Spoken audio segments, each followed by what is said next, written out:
Jadi itu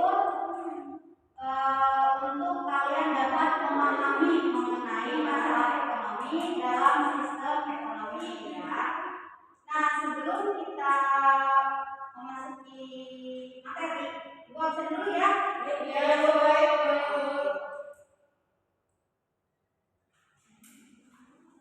Santiago hadir. Syifa Sofia hadir. Siti Mahyani hadir, Bu. Sohwa hadir. Oke, hadir semua ya? Iya, Bu. Oke. Nah, sebelum mulai pelajaran, kita bentar ya. Iya, Bu. Ya, oke. Nanti Ibu nyanyi. Kalian udah nyanyi, tapi nanti katanya diubah ya. Ya, Bu. Oke.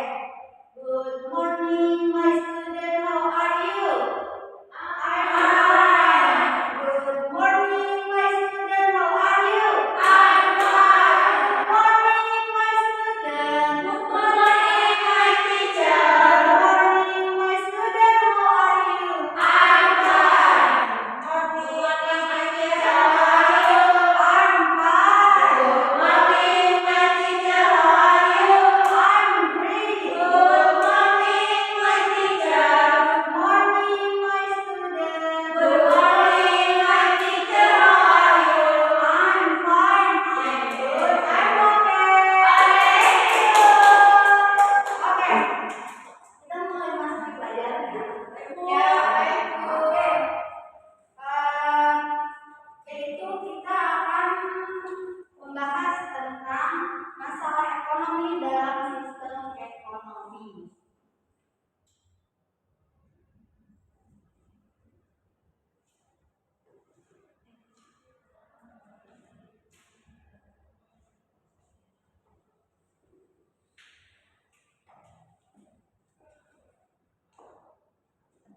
Nah, dalam sistem ekonomi kali ini ada dua pokok pembahasan nih yang akan kita bahas. Itu yang pertama adalah masalah ekonomi tentang ekonomi klasik dan ekonomi modern ya.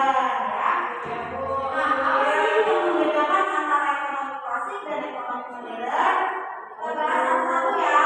Yang pertama ada masalah ekonomi klasik.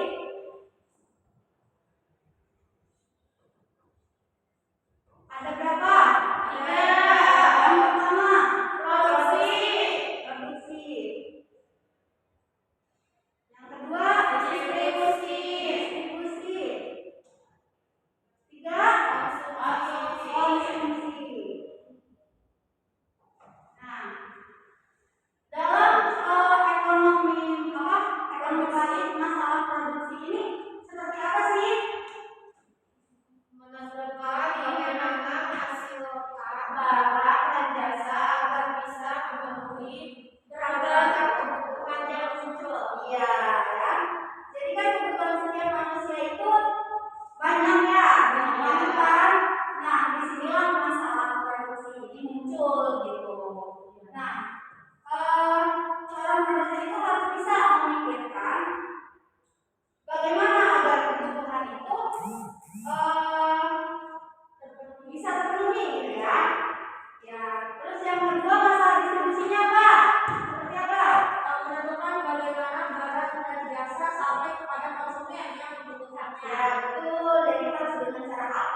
ada.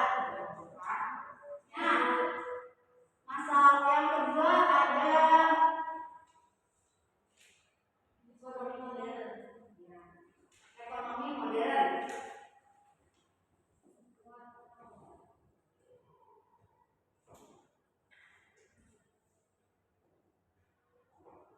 Yang pertama apa yang misalnya? Buah salad. Yang kedua, buho. Yang ketiga, sorghum. Iya, betul. Nah, jadi ini adalah tiga masalah ekonomi yang ada dalam ekonomi modern maksudnya. Maksudnya ini apa sih? Kenapa bisa berhubungan dengan masalah ekonomi gitu kan? Yang pertama adalah, nah pertanyaan pada waktu ini barang apa yang akan diproduksi gitu kan? Ya.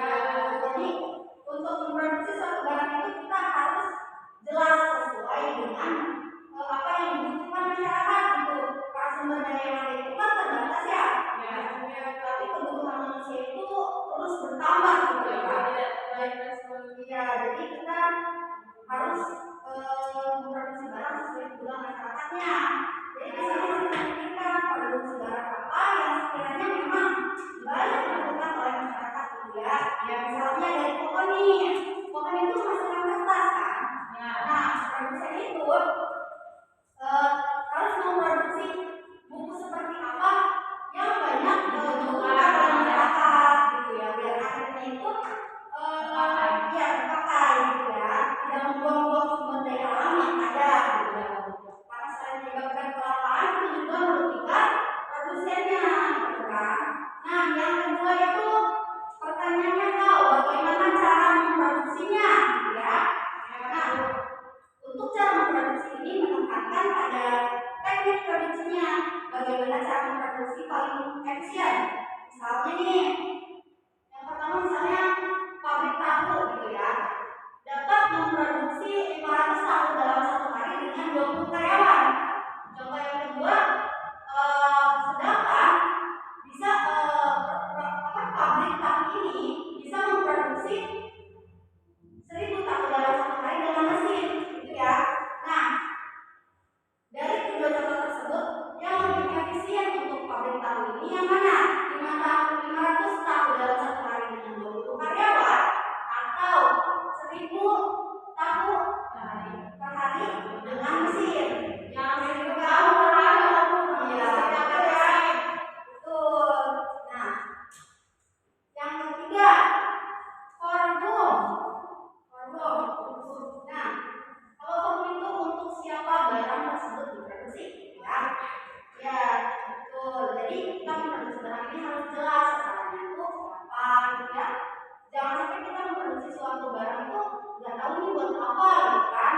Nah, contohnya tadi mainan anak-anak berarti target pasar itu untuk anak-anak gitu ya. Nah, setelah sampai sini paham nggak? Paham ya? Ya.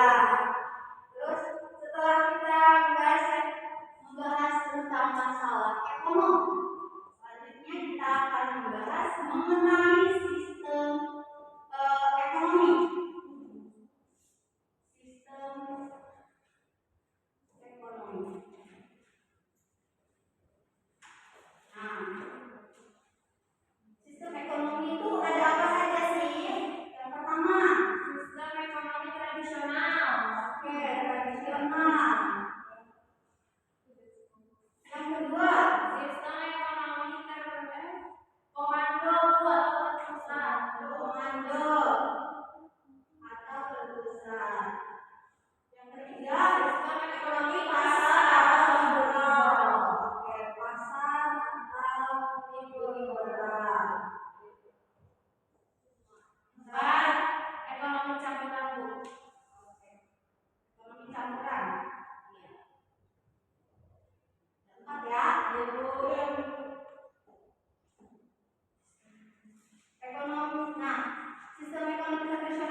tidak terbebani gitu.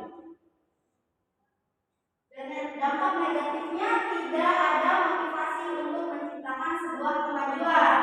Itu karena masyarakat melakukan kegiatan ekonomi tersebut untuk memenuhi kebutuhan, bukan bertujuan untuk mencari keuntungan.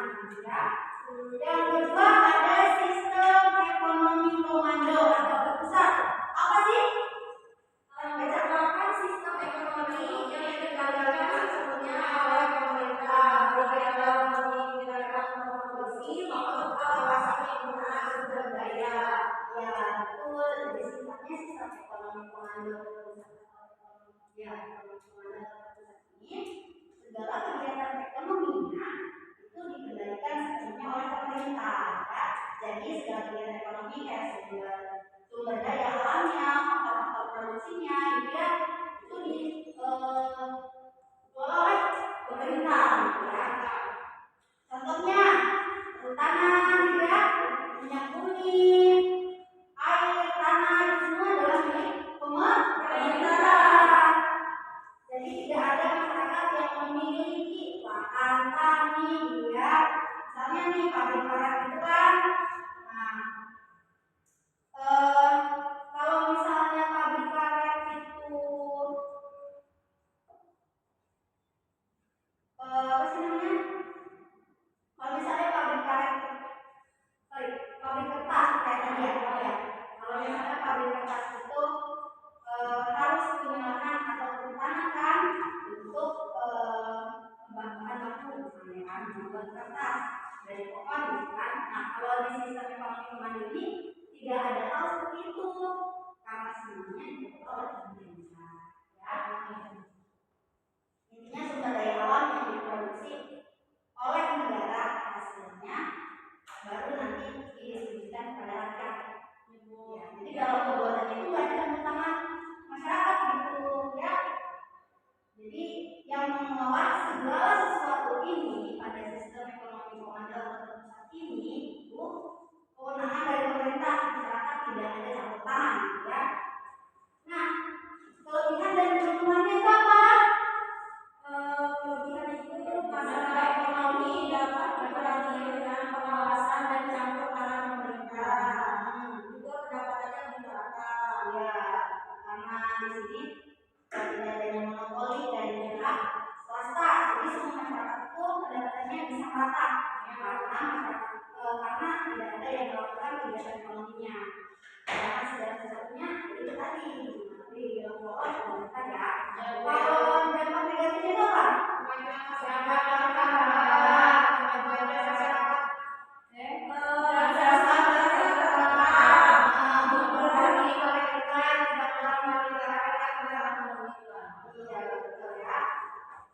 Selanjutnya, sistem pasar.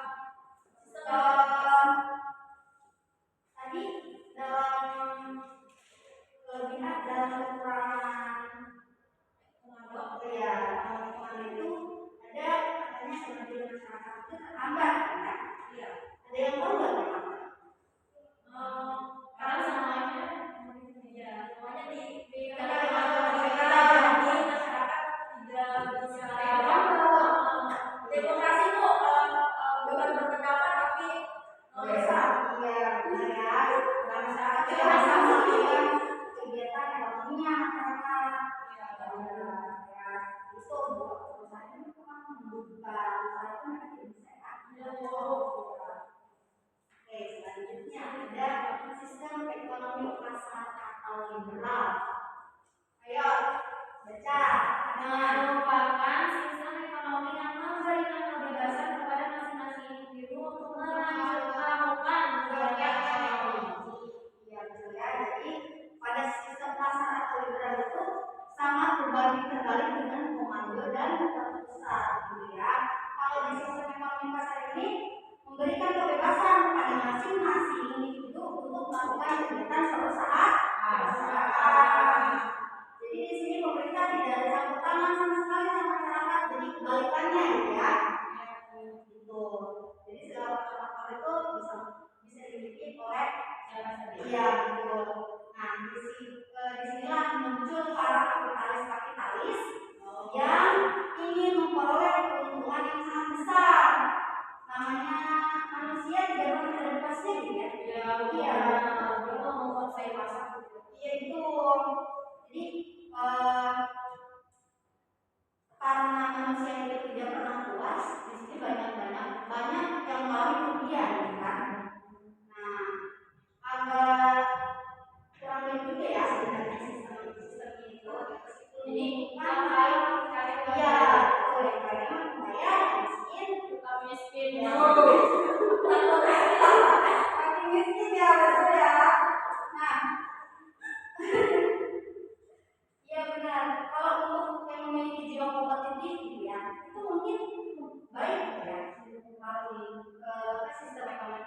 ini.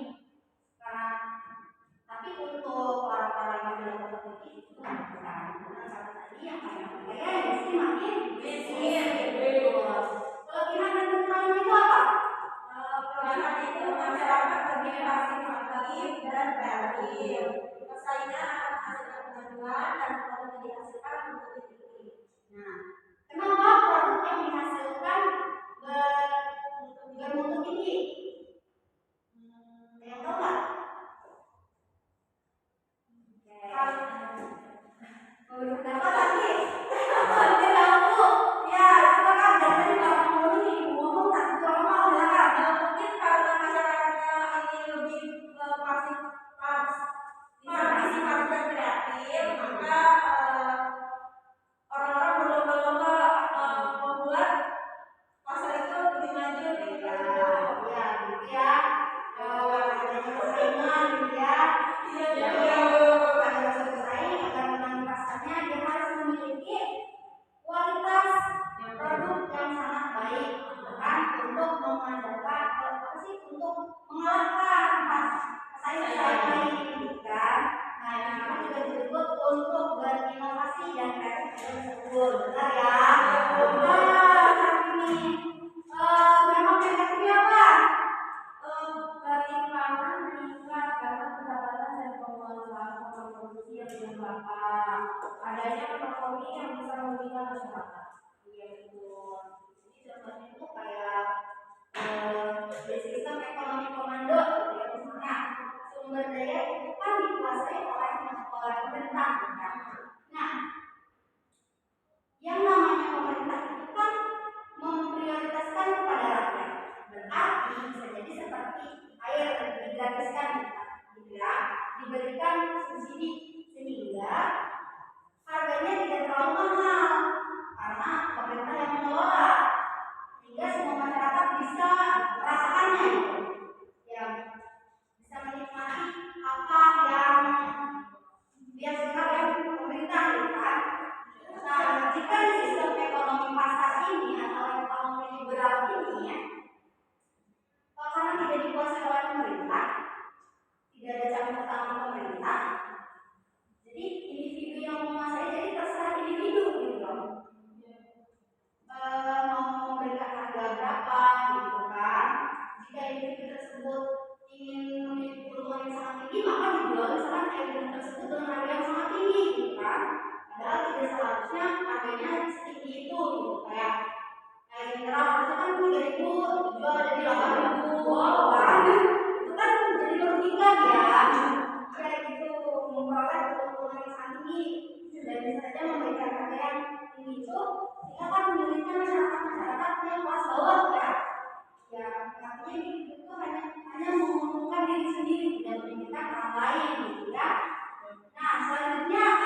pemerintah, kecuali hal-hal yang besar-besar kayak tadi ya, air bumi, ya.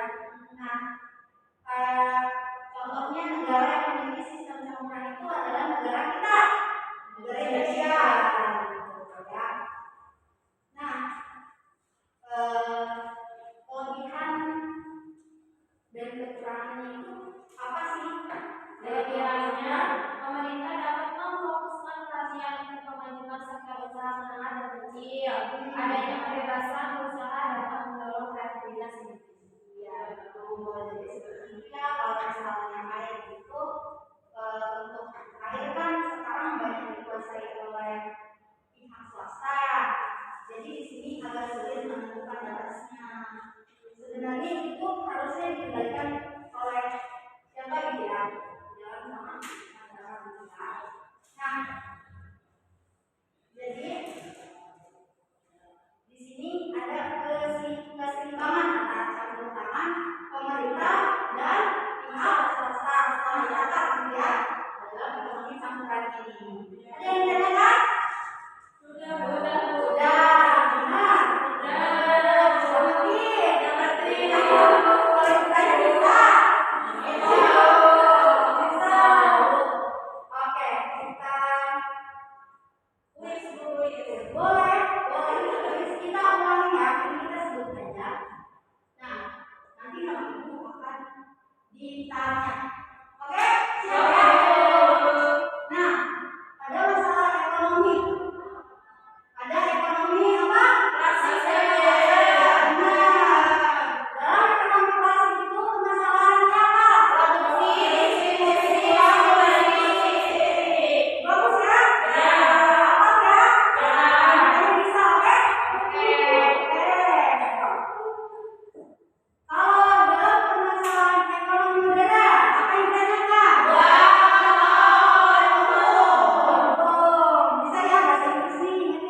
mengeluarkan biaya banyak ya, harus menggaji karyawan,